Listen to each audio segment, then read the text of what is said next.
Hello, everybody. Welcome to another episode of Ancient Mysteries Unearthed. I'm your host, Chris Noble. Today's guest is Jamye Price, an intuitive empath and consciousness teacher whose work explores humanity's ancient cosmic origins and future evolution. Through deep inner awakening and off-world remembrance, Jamye opened to guidance from higher dimensional intelligence connected to the Lyron and the Syrian lineages, which we're obviously going to ask her about today, bringing forward wisdom that speaks to the evolution of our species and obviously so much more. Now, for over a decade, she has guided seekers and healers around the world to access clarity, courage, and soul remembrance, translating cosmic intelligence into grounded insight for living on this beautiful planet Earth. Jamie's work also invites us to remember that we're not just human beings, but also creative, multidimensional participants in a much larger galactic story. So without any further ado, welcome to Ancient Mysteries Unearthed. Jamye, how are you doing today? I'm doing good. Thank you so much for having me. Oh, absolute pleasure. And like I was just saying before the recording, I've seen you many times on stage doing your incredible channelings and just the information that can come through, or sometimes, like we'll get into later today, some of the light language, these non-English or earth languages, so to speak, that come through you have really blown my mind over the years watching your work. So it's such a pleasure to have you on the show today. Nice to be here. Awesome. Well, look, let's start off with just giving our audience who's not familiar with you and your work a little bit of a background, like not only what you do, but I love to know what is the origin of this, because obviously this isn't exactly a normal path that people take in our current, society on planet Earth here. What started it for you, Jamye, and what brought you to where you are today with all your work? Yeah. Well, I always like to start with the fact that I was not a consciously psychic child. I didn't have experiences that I remembered. I even tried when I was like a teenager or something. I read a book and I tried to astral project and I couldn't make it happen. But when I was about 17, around the harmonic convergence, which I knew nothing about at the time, was when I had my first psychic impressions, and they would come in clairaudient ways. I would get this thought in my head immediately, and it was something that would be proven within a couple of hours, and something that was so random that I couldn't have just thought of it. Like, this person that I haven't seen in many years is going to be at this place when I arrive there. And that would happen occasionally over the course of years. And then I would start to get a little bit more psychic hits, and I couldn't make it not happen, or I couldn't force it to happen. And over the years, as probably about 10-year period back in that time, but especially another big bump during Halley's Comet, where my psychic senses would increase. And then I started seeing people's auras. I started hearing my guides. And at the time, I had no context for what was happening. I wasn't familiar with that stuff at all. And then a couple of more big waves of opening occurred to the point where in the early 2000s, I started spontaneously channeling. And by this point, I was obsessed with energy healing, and my guides had taught me how to heal myself. So at that point in time, I was working with people already. And it was at that time that the channeling started happening as well, where I would be talking to someone during a session, and then information would just burst out. My whole body would lunge forward, and I would yell something at them in English. And then I would kind of pull it back and just laugh it off like that wasn't me, but that sounded like pretty good advice. So whatever. And that just kind of took its time there. And then finally, the light language started happening, which occurred after I was working on clients, but after I got an axiotonal alignment back in the early 2000s, that my whole body started twitching, first very small and then much bigger and bigger as I had clients on the table. And at that point, I was already communicating directly with my guides. I was aware of that. And so that was really the start of that journey in the early 2000s, just becoming this path that I would have never expected. Because even back then, light language was not well known at all. I didn't know what it was originally, and I didn't know other people around me that were doing it. So it was just a time frame of discovery and a lot of trust, which now I really appreciate. Yeah, I love that, and it must be a lot of trust because it probably goes against everything, you've been taught in a traditional sense, right? Being on this planet and in the Western world or, pretty much most cultures, aren't gonna really understand a lot of this, and, it's fascinating, you said something about how, there is some galactic, or let's say cosmic weather or, things happening like the comet or other things of that nature. Before we get into light language, I was really curious. We've got a lot of solar activity going on currently as, we're recording this in 2026 now. And I've been really curious about how our galactic weather or these events in space that are close or maybe not so close to our planet, how they affect us on a consciousness level. Like, what's been your, I guess, experience with that? And how do you find quote unquote cosmic weather, for lack of a better term, or events affect us on a consciousness level? And likely it seems to unlock intuitive abilities. Do you think that's correlated or? Absolutely, absolutely. And we all have our personal journey of the things that we're here to experience and psychic senses being open in one way, not as open in another, or opening at different time frames. And yet within that individual journey, we have our collective experience as well. And then that cosmic experience, it's like being immersed in an energy, kind of like if we were in water and the water was sometimes hot or the water was sometimes cold, we would experience that as well or be affected by that as well. And our cosmic environment definitely influences us from comets, like I mentioned, Haley comets that pass, they always have some energy for us because we're within the magnetics of our astrology. And even when something is coming through, like a comet, that it's going to have a flow of information that is coming closer to us and affect us and how we're opening. But the whole path of ascension is about this very natural evolution of us becoming more consciously aware of the subtle realms. And so we've been going through time frames collectively that will affect individuals differently of more opening to the point where some things that I've known about for a very long time are becoming much more, and well, we've all known about for a very long time, are becoming much more mainstream accepted or talked about, from things like channeling or disclosure, the telepathy tapes. That field of connection is something that is available and has been, and even something that some of us that aren't even typically connected to it can sometimes connect into it. So this whole expansion that we're going through is very natural. It's part of our season of opening and affected by a lot of different things. Even the photon belt that we're moving through, it's opening people up, and some are going to have an easier opening, a slower opening. Some will have a faster opening. For some, that opening will be nice and grounded. For others, that intensity of energy can throw them off balance. So it's definitely something that we're experiencing as a collective. And then part of the side effect of that is also what we're seeing a lot of with this sense of chaos that has been occurring for such a quite a few many years now, that as people become more open and aware, things that were previously hidden or structures that used to work don't work in the same way. So we're in this constant adaptation, which is part of our evolution anyway, really being in the present moment and utilizing not only our physical senses that help us navigate this realm, but the very natural, subtle senses that are becoming much more accepted because they're part of who we are.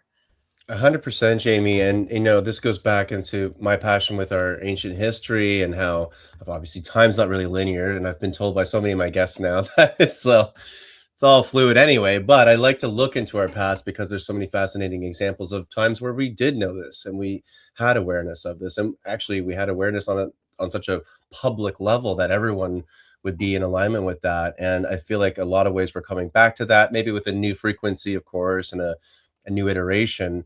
but we're remembering a lot of this, our cosmic origins and these innate abilities that we likely had full access to perhaps back in the day, thousands of years ago, more than likely. And so I was curious, as we're going through, like you said, a massive ascension situation, which the ancients knew about. Of course, we have the Yuga cycles, right, in ancient India, but of course, the Mayans knew this too, and the Egyptians and all these other fascinating ancient cultures predicted that exactly right around now we would be going through exactly what we're kind of going through.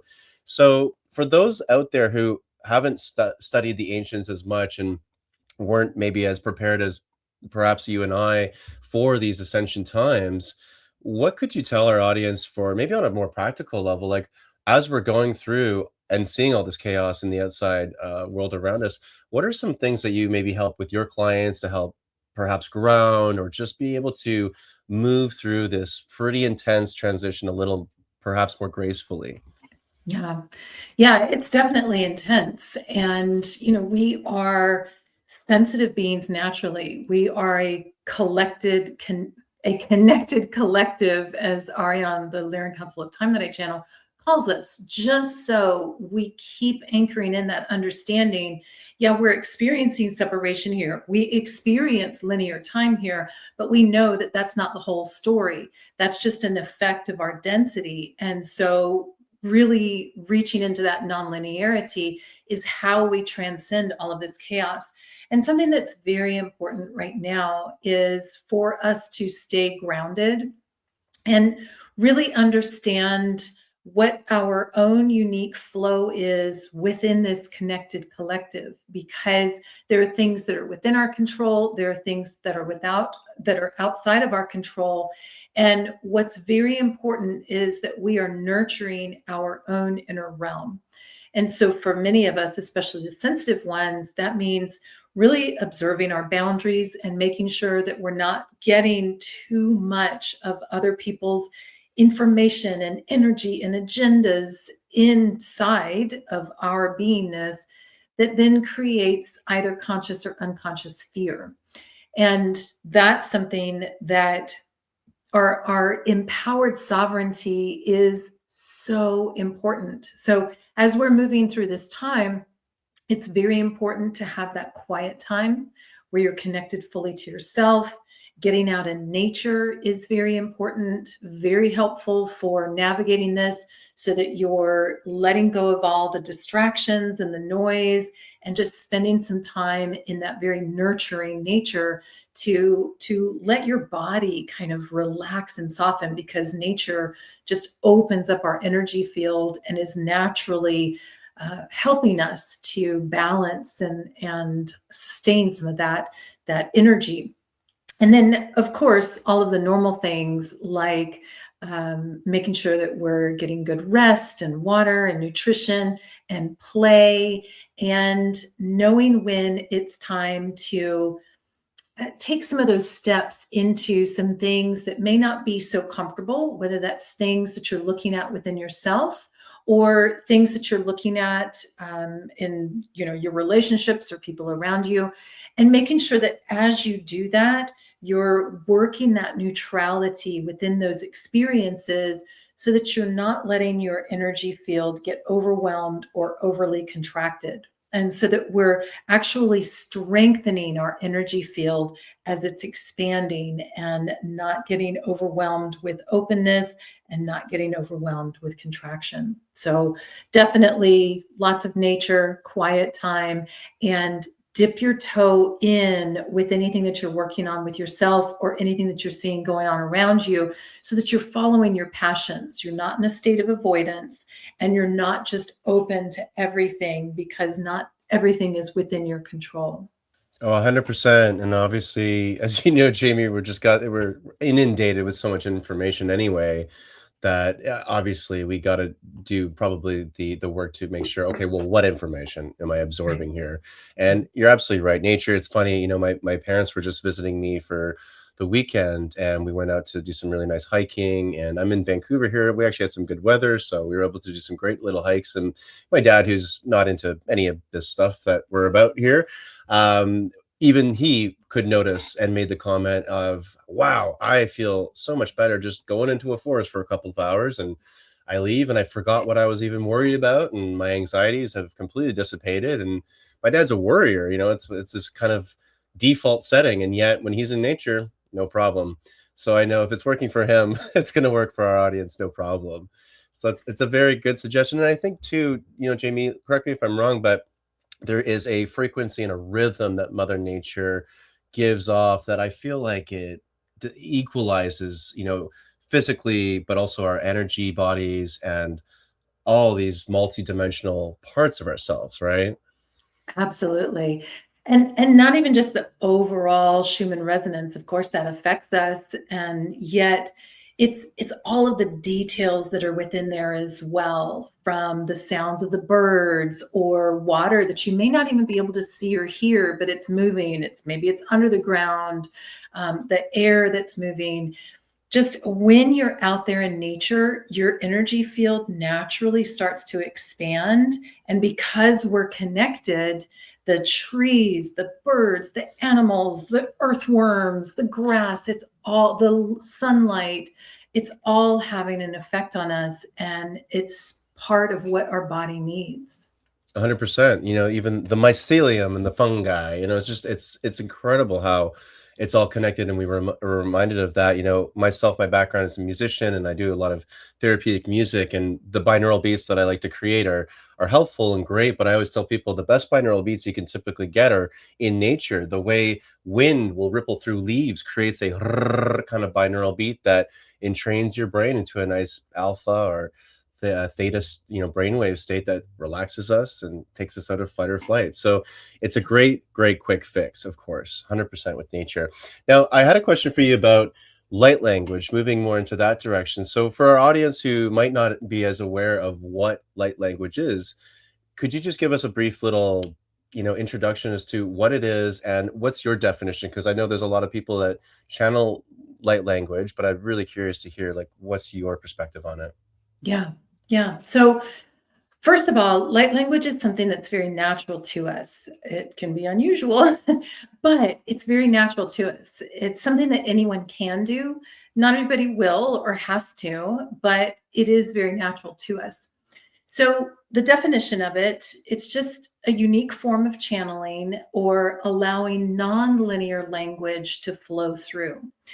And our languages that we speak are linear. So we've memorized and contextualized all these words, and I call that our linear language. And we use a different language center for our normal languages. When we're channeling light language, we're in that state of allowance, and the flow of information is unfiltered by the mental constructs. So it actually uses a different part of your brain, more of the limbic system or more of the emotional system, the language centers that are broader. So it's very natural to us, and we can speak it, sing it, we can sign it through our bodies, we can write it, of course. So any way that we can express that can be light language. And when we are channeling that, it can be um, it could be earth languages that are from a different time stream. It can be something cosmic, galactic languages, elemental languages, angelic languages. Animals will tend to speak our languages here. They also have light language, like the dolphins, whales. Most of our animals here will speak our own languages when they're communicating with us. And so it is just a very natural form of allowing broader information to come through. And the reason it's expanding so much right now, which was inevitable because it's natural to us, is because we are naturally expanding our intuitive or our communication anyway. And light language it is subtle information. So it has a correspondence with our more open sensory systems rather than just the ones, which of course are valuable as well. So it's just a unique form of channeling where we allow nonlinear information to flow, and our bodies are naturally attuned to understand and receive that, even if our conscious mind doesn't always understand it. Yeah, Jamie, it's interesting you say that because, and I appreciate that. Thank you for the definition there. It's something that I feel is more like embodied. I don't obviously intellectually understand it when I hear it, although I think it sounds really cool. But that's about as far as it goes for me. And it's interesting to then have this embodied, almost like it feels like downloads kind of come in through the language, and it works more on a subconscious, beneath the surface kind of a level. At least that's been my experience with it. How do you find light language is, let's say, different between something like telepathy? Obviously, I know telepathy is not verbally coming out, it's a psychic thing, but it seems sort of similar in the sense that telepathy feels more multidimensional. It feels more universal in terms of a cosmic language that all beings can, if they're able to connect via telepathy. How do you find it's different, and are you familiar, if you had experiences in your work with things like telepathy? Yeah. Yeah, actually, that's what I was referencing earlier with I didn't mention the telepathy tapes, but that field of connection is something that I've tapped into before. I wasn't trying to. And this was probably 2015, 16, something like that, maybe. And I was in Japan, and I didn't even remember what I was doing, if I was meditating or what. I was just kind of quiet. And I started hearing these kids talking, and they were like, "Oh, she can hear us." And then sometimes I would see some of them. And so that was really one of my fewer experiences with telepathy, where it's like a direct conversation, and it's like communicating with linear language. You're just not doing that externally. It's internal or subtle. And so that would be my definition of telepathy, is communicating very directly, and yet it's understood. So with light language, sometimes it is very linear like that. Like you can get a very direct translation. Other times it's so layered or multidimensional or just not as linear that it doesn't come forward in language like we would expect words. It can be, which is why you explained it so well with it feels embodied, because people are going to sense it in different ways. Even during my own transmission, I might have times where I'm like, oh, I got that directly. Oh, this part's a feeling. Oh, now I'm seeing a color, because it's using the full sensory system. And some languages are more linear and some are not as linear at all. So to me, that's kind of the difference between telepathy and light language. And yet they're both there as part of an indicator of this change that we're all going through as our subtle senses come online more and more.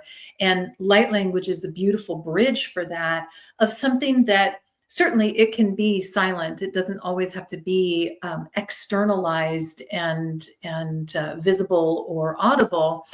But what that visible and audible aspect does is it helps us correlate from our linear perspective that communication is constant.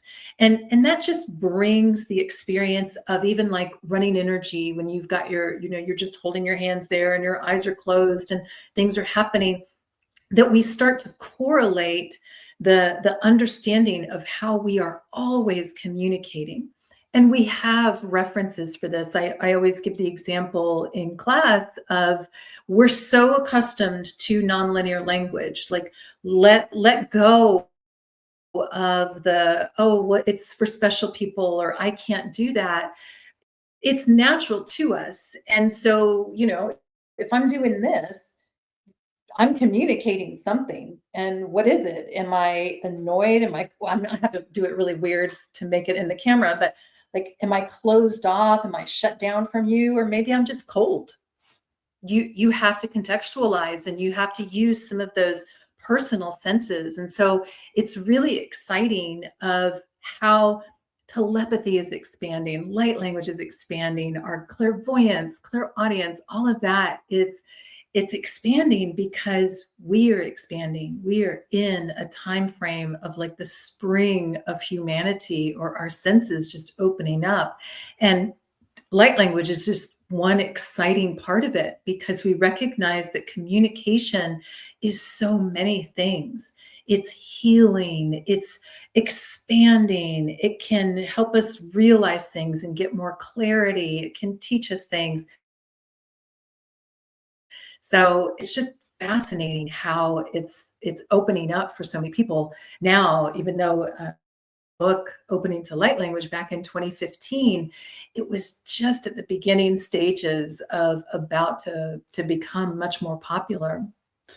I love that, Jamie. Thank you. And it makes me think of where we're moving right now into this, let's say, age of disclosure. And I love how you framed it. We're really in the spring of humanity. I genuinely feel the same way. And that's what, to be honest, gives me hope for all the craziness that we see around us, because it's more like growing pains. Although I know if for a lot of people that are in the midst of it, it might not feel exactly like that. But I really do feel that we're moving into a really incredible civilization and situation on this planet. And with that being said, what's your stance, or what's more, I guess a better question is, what is your perspective and outlook on disclosure, on our brothers and sisters from the stars coming down to visit us? And well, they're already here in a lot of ways, I understand, but what's your perspective on where we're moving as a collective to disclosure? Yeah. Yeah, and it's a funny one because the Lyron Council of Time that I channel Arion, they don't talk directly about disclosure much, because it's just, there's so much about it out there. It's just not their focus. But what they have been talking about is how this is what this time is all about. It's about us shifting our resonance first through our awareness that we are cosmic citizens, and that this experience here on earth is part of a broader experience, and we're affecting that, and that's affecting us.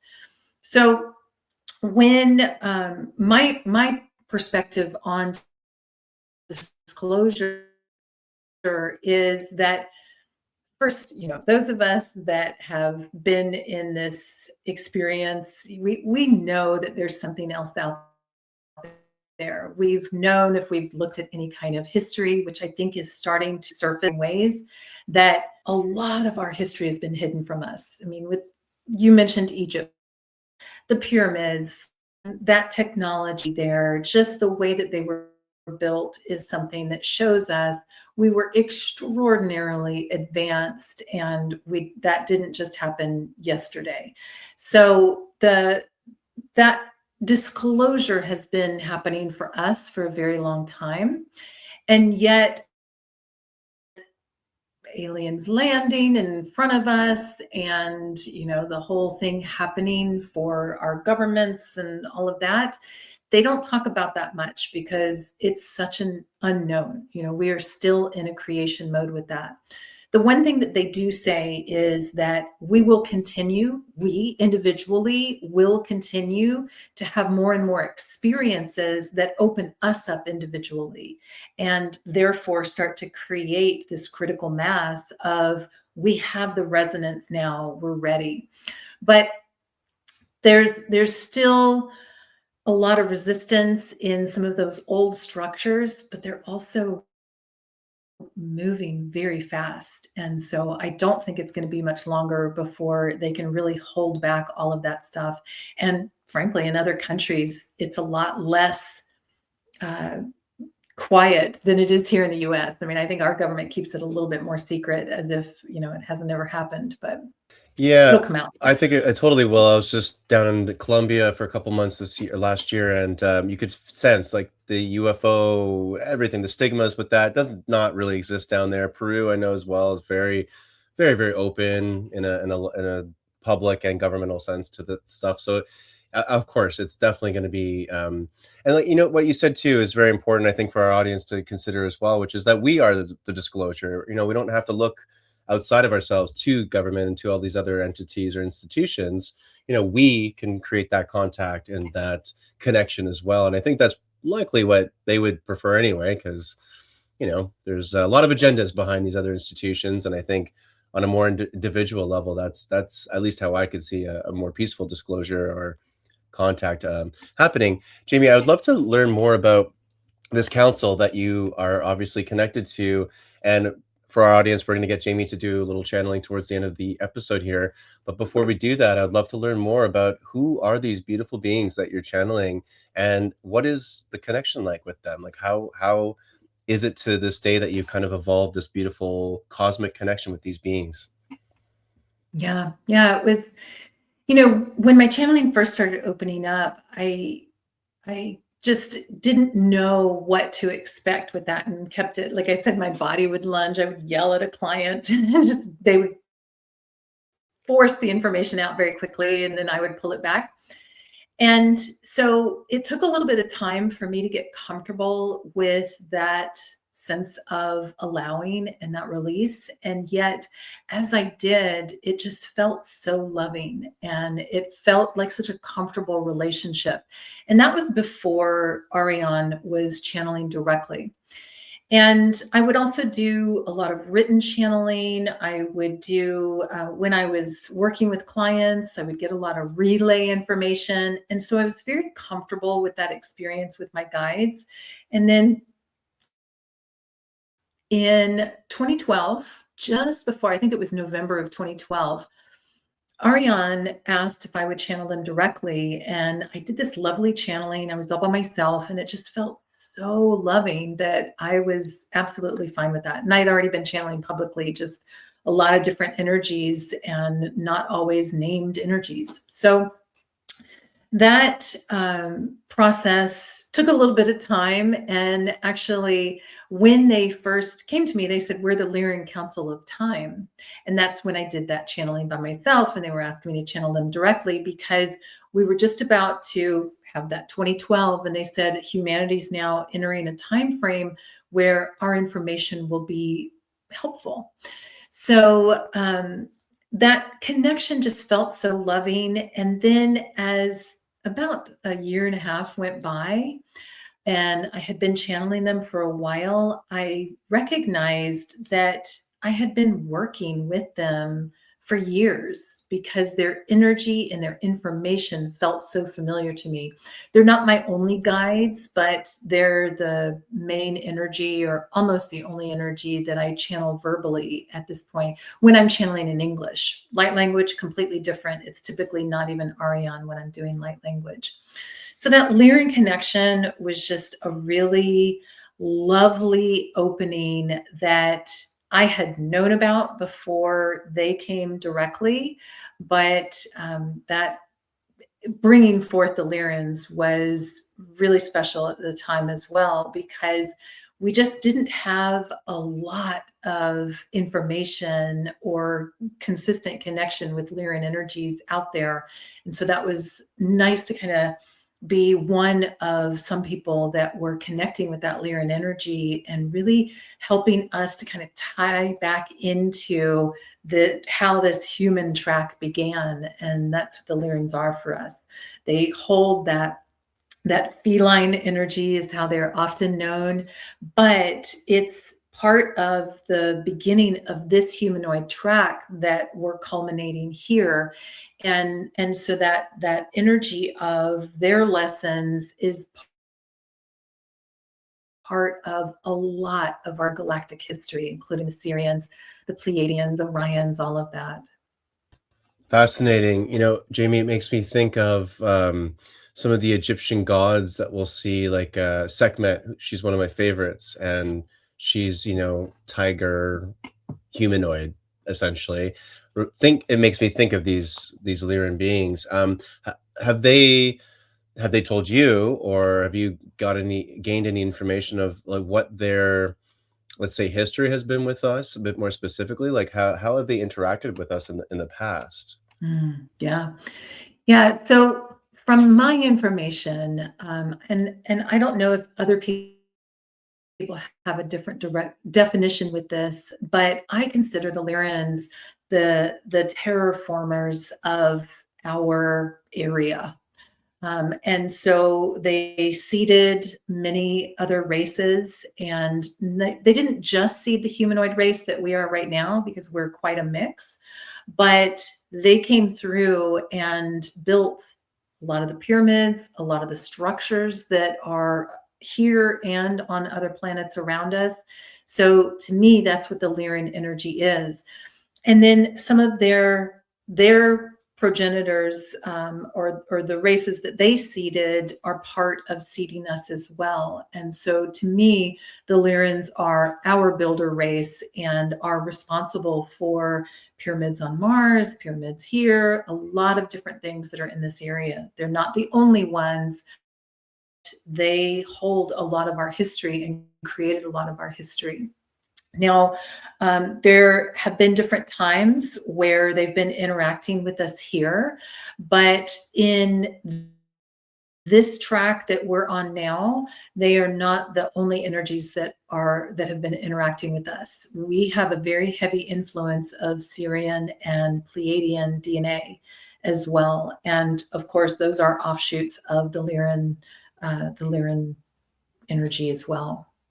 Fascinating. So the Lyran really are in a lot of ways the original, not originals, but in a sense they really go back in terms of time the best way we can understand it, at least at this point. So I didn't actually make those connections in terms of their influences on other species then became other species that influenced us, and so there's this interesting chain, that kind of chain of reaction, it seems that, and it's fascinating that they had some sort of connection then with building pyramids and other temples.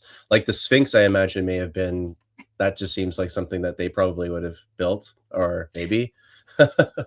To me, that's what it is referring to. Okay. And I think it is much older than even the 12,000 years or 15,000 that some will say. I Mm. think it is much older than that. And to me, it's a nod, perhaps not only to the age of Leo, but a much farther ancient age. So I feel their energy. You mentioned Sekhmet, of course. So that to me has a very strong connection with the Lyrans, even though they aren't the most recent culture in Egypt at all. No, we've had so many influences in Egypt, but also on our planet. Mhm. I've heard many people, I'm sure you have too, talk about just the unbelievable number of genes that have been mixed into our DNA at this point. I mean, just to name a couple of, like, Anunnaki come up to mind, of course, and the Draco reptilians, though, as well, and then a million. It seems like just so many. And I think and I've heard these theories, but also why we look so different as a human species, because we've actually had potentially different ET species influencing different parts of the world with their genes. As an example for our audience,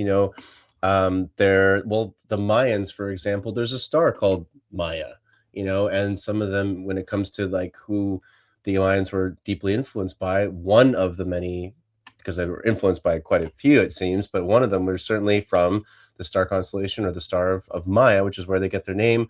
The Hopi, there's a star, Hopi, and the Hopi all say that their origin story are from the star people that came from above. So we've got an interesting diversity on this planet as well.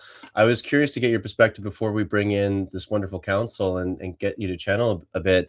What, you know, on this planet that's for us that have such an incredible diversity of DNA, what's your perspective on our species compared to other ones out there? Because I've heard things that we are relatively unique because of how much influence has happened on this planet to us, specifically from all these other beings. Has that been your perspective? Yeah, and I think one of the things that is really interesting here is we do have a lot of different history, and that makes us integrate a lot of different things, have a lot of different experiences and perspectives, and kind of bring that together in a unique way. And in some ways, that makes it a little more difficult, and in some ways, it makes it a little more easy, perhaps. But the the variety of experiences that we have here is pretty unique. Now, I don't think that particular experiment, I feel that has been done in many different ways on many different planets. But here we definitely have things that are culminating that I kind of bring a whole different mix into it, especially because what happens when you, from my perspective that my guides have taught me, but of course, what happens when you bring all of that together is we're tying all of our unique akash together, all of our individual galactic history. And therefore, that brings in things to resolve, it brings in solution. And so we have a very unique opportunity here to move rather rapidly at this point, even though I feel that this earth experience has gone through some times where, this is what we see in our biblical history, that it hasn't succeeded, it hasn't gone so well. And yet I feel now we're at a time, even with all of this chaos here, that there's an awakening that's happening that's unstoppable. And that's what Ariane has been telling me since 2012. And even before that, I was hearing that from my guides, because there was a lot of doom and gloom before 2012. Do you remember like 2010-ish? That was Oh, like, yeah. Oh, everyone's freaking out, and this is just around the time that I was having my awakening to more the history side of things and the corruption on the planet and just the depths of all that, and I was going through my own kind of awakening on that level, which is pretty, I think for most people that go through that is it's challenging for sure, and then, of course, you got all the craziness with 2012. Interesting thing, I've shared this on a couple of podcasts, so I'll keep it brief, but it is a fascinating fact that in 2012, we did have according to NASA that released this in 2014, but we had a corona mass ejection headed directly for our planet in the summer of 2012. And somehow it got bumped or moved at the last second, and it ended up going between our moon and our planet. You can look this up on NASA's website for our audience if you're interested, and just type in 2012 CME or whatever, and it'll come up. They released it 2 years later. Of course, they didn't tell us this, and apparently some of the the higher ups in the world were already in the bunkers, ready to go. Like they had it was a whole thing, and then we got, let's say, a little guardian angel of some kind bumped this CME, this corona mass ejection, so it didn't destroy our civilization. So oddly, I'd heard weirdly, it's like the doom and gloom had some validity in a sense of we were sensing some potential massive change in the form of potentially a cataclysm. And that may have actually happened on an alternate timeline, but thankfully for us, we are maybe on borrowed time right now. And that's why I feel like we want to just take advantage of this and really make the most of it and bring in this beautiful new world that I completely agree, Jamie. I feel oddly, even though there's a lot of chaos out there, I feel very hopeful for things and that we really are almost inevitably moving in this incredible direction. So I just wanted to share that story. And look, if you feel comfortable now, I'd love to have you channel and bring in these wonderful beings to give our audience a little guidance, perhaps a little words of wisdom for where we're at in the beginning of 2026 here on planet Earth. nice. Thank you.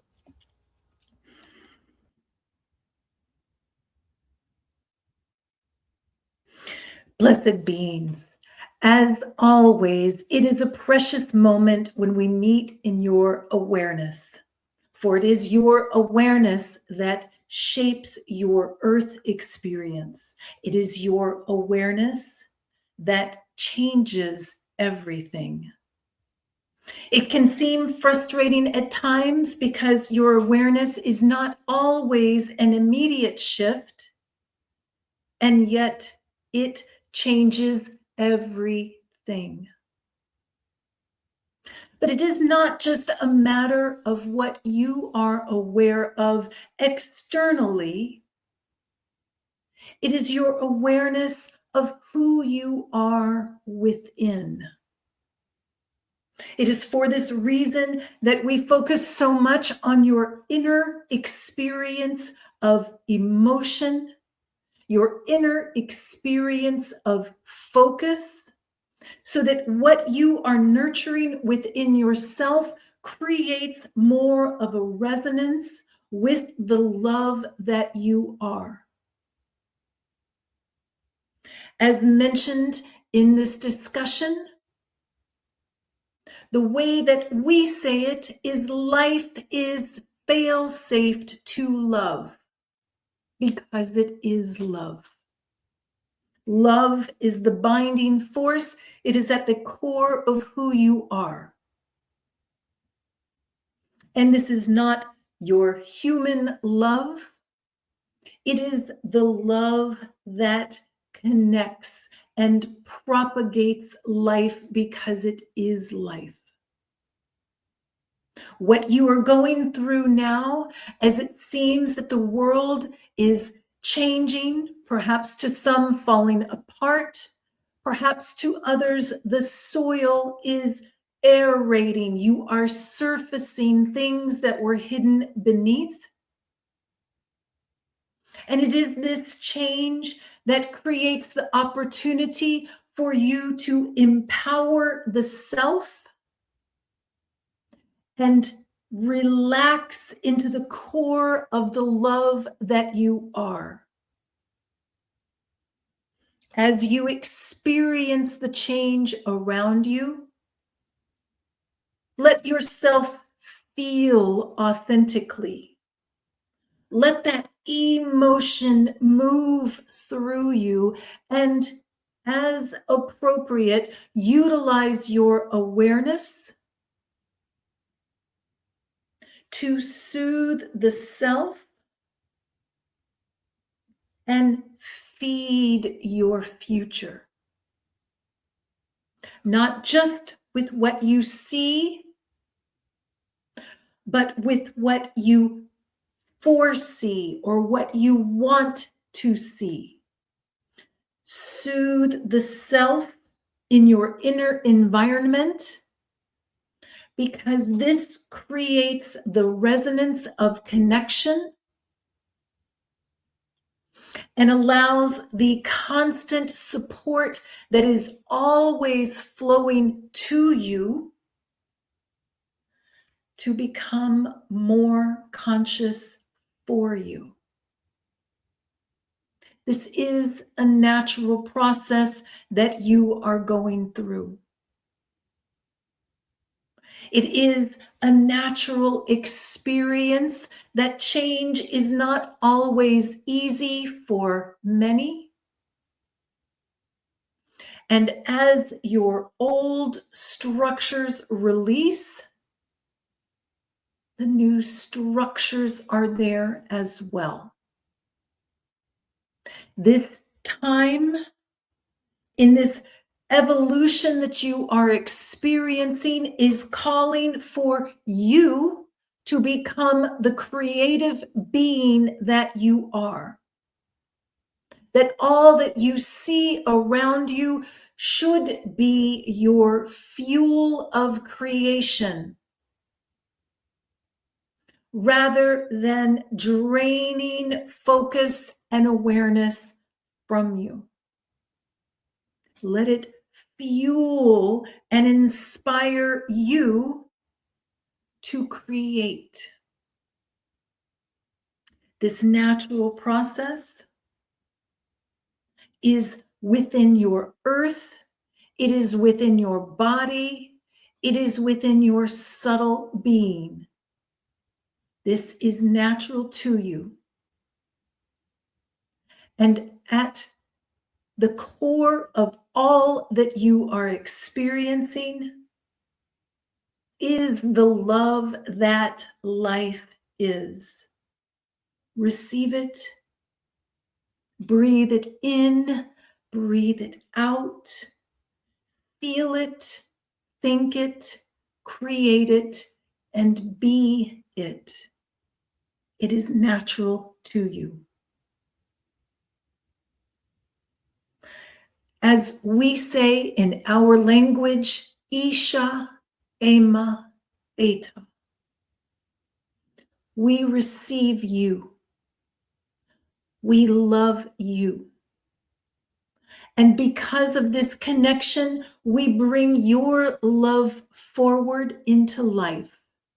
Because this is what life is. Connected. Isha, Ima, Eta.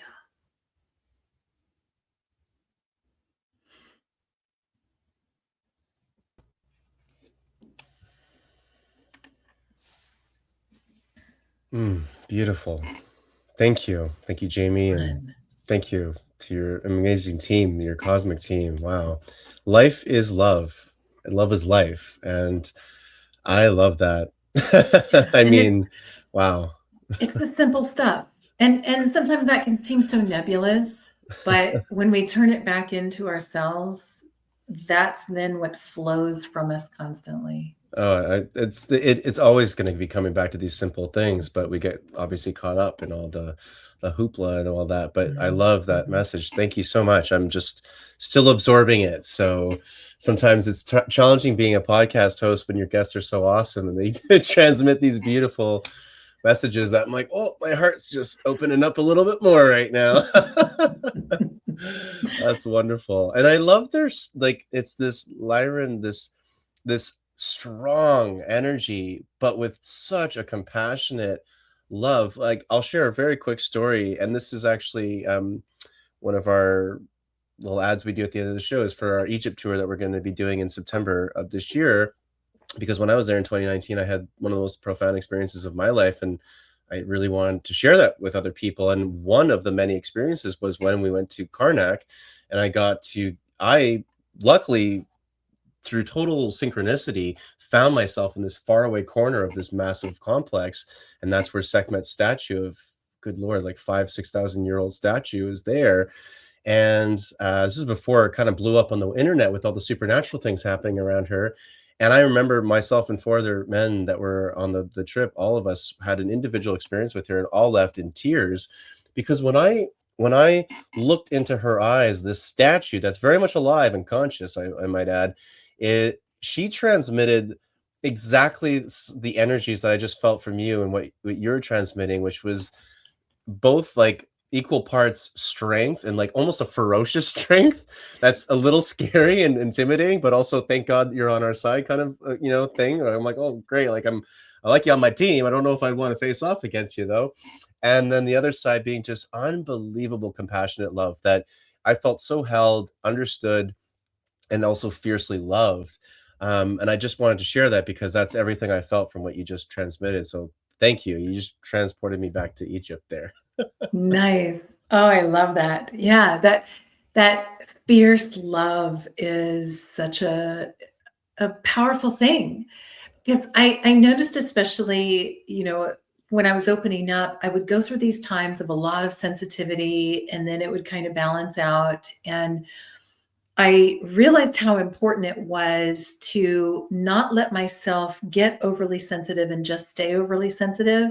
And of course, we're all different. And sometimes those were short and sometimes they were long and all of that. But that strength is an important part of healthy boundaries and true love, because especially here in the physical realm, it's not easy all the time. And, to feel that love takes some strength. So I love that. Thanks for sharing that with me. Oh yeah, no, thank you. And for our awesome, lovely audience, this is again back to some of the practical things that we can take forward from these more, let's say, higher dimensional conversations. Sometimes I know after a podcast episode, you might be going, "Hey, well, what the heck do I do with that, Chris?" And this is just again some of the practical downloads that we can get from these wonderful cosmic beings and people like yourself, Jamie, where it's just like, well, life is love, and just focus on the love, loving ourselves, of course, first and foremost, and then, of course, loving the everyone else, the collective, the universe, and everything else in between. So I believe that's how we're going to be able to move into this new earth and this new frequency that we're all are moving towards. Is just to follow this love, which means follow your passions, follow what feels right to you, putting up boundaries when it doesn't feel resonant. And I think those are some great guideways or guide rails for the new earth. If I don't know Mhm. if you agree with that, Jamie. I do. And in fact, a lot of what Ariane will say is relax into it more, because obviously they're also speaking to people that are already on the path, that's their audience. But relax into it more. Like, this is natural to us. It's in our DNA. Like, we know how to do this. And it's kind of like when you're meditating, when you're like, oh, I'm going to get it. You've gotten out of it. So, That human ego, yeah, it really yeah, just likes to get in the way sometimes, but that's okay. yes, It's part of yes. the part of our fun challenge being on the planet of Earth here in this game. Like Jamie, I really appreciate your time and energy and everything you shared today. Thank you so much. Before we end things off, I would love for you, as your human, not the awesome council that you channel, but what's your perspective on where we're going right now as a species, and any final words of wisdom for our audience as we are navigating an exciting time, and yes, also a challenging time. Yeah. Yeah. I mean, I believe in my heart because I feel it. And all of these experiences that I've had for decades now have been proving to me exactly what they said. Life is fail safe towards love. We're on a trajectory of really positive things and things changing and growing, but it's not always going to look like it. And so sometimes you need to dip your toe in and learn about some things that are uncomfortable, and then use your awareness. Send your energy there. Let your desire for peace and love and unity and uniqueness flourish here. And that starts within you. And so relax into it more, but keep letting your love shine because that's who you are. And sometimes that means tears. Sometimes it means saying no, just like Chris said, holding those healthy boundaries. But it always means being true to yourself. And as you do that, more love flows here, more love flows here, because that's what this time really is about. All of the things are being exposed. I remember years ago, Cryon would say, when Lee Carroll channeled him, you turn the lights on and the bugs start to run away. You didn't even know they were there. That's like what this time is about. Everything's being exposed, but this is natural to us. We've got this. And it's just relaxing into that love and letting that love flow powerfully. I love that. Thank you so much, Jamie. That's absolutely true, right? And I think if we can just start to relax more into that, that is just take a breath, everybody. That's all we need to do. Just relax into this new earth that we're all manifesting together. So, Jamie, could you let our audience know how they can connect with you, work with you, and if you have any public appearances this year that you want to let us know about? Yes, so everything is available on my website, jamieprice.com. And there you'll see classes. I teach light language online in depth. So we go through all the different forms. I teach crystalline soul healing, which is it's a silent modality. There's no sound or movements to that one. But crystalline soul healing is a Lyron modality. It's an alchemical template that clears through a lot of past and future, and helping us to merge with our whole self and bridge the subtle and the physical. So I teach that online as well. And all of that, you can find light language audios and my book and my card deck on my website, jamieprice.com. Oh, cool. I didn't know you had a card deck. Yeah. What kind of Yep. cards? Is it like oracle stuff or? Yeah, it's a deck that has light language on all of the cards, and there's 4 suits. There's a Lyran suit, and that's all about awareness. There's a Syrian suit. That one is about initiating things because they do a lot of that inner work naturally. There's the Orions that are all about releasing, and the Pleiadians that are about expansion. So it's got those 4 different types of light language on all of the different cards. Oh, I love that. That's awesome. I'll have Yeah, to check that yeah, out myself. a lot of fun. That's really cool. Well, Jamie, thank you so much. Everybody who's been watching and listening to this episode, absolutely got to check out Jamie's website and all the amazing offerings she has and information, her book, her cards, all that good stuff. So just look into the show notes below. You'll see her link to all of that there. So follow up with her. And honestly, Jamie, from myself to you, just thank you for all the work you've done, everything you're bringing to our species, this planet. And of course, please extend my gratitude to your galactic family as well, because that was just a beautiful transmission. So thank you so much. Thank you, Chris. Thanks for having me. Absolute pleasure. Wow, another fascinating episode here on Ancient Mysteries on Earth. Jamie Price is a powerhouse as a human, and then when she's channeling these incredible Lyran beings, it's just like on steroids. Wow, it's amazing. Just really, really incredible stuff. Like I was saying in the show, everybody, if you want to join us in Egypt this year, September 2026, I almost said 2027. That's where my head's at these days. What is time? I don't know. Anyway, come join us in Egypt. The show notes got all the information there if you want to check out tickets and join us on an incredible journey. Also, really, really great way to make amazing friendships.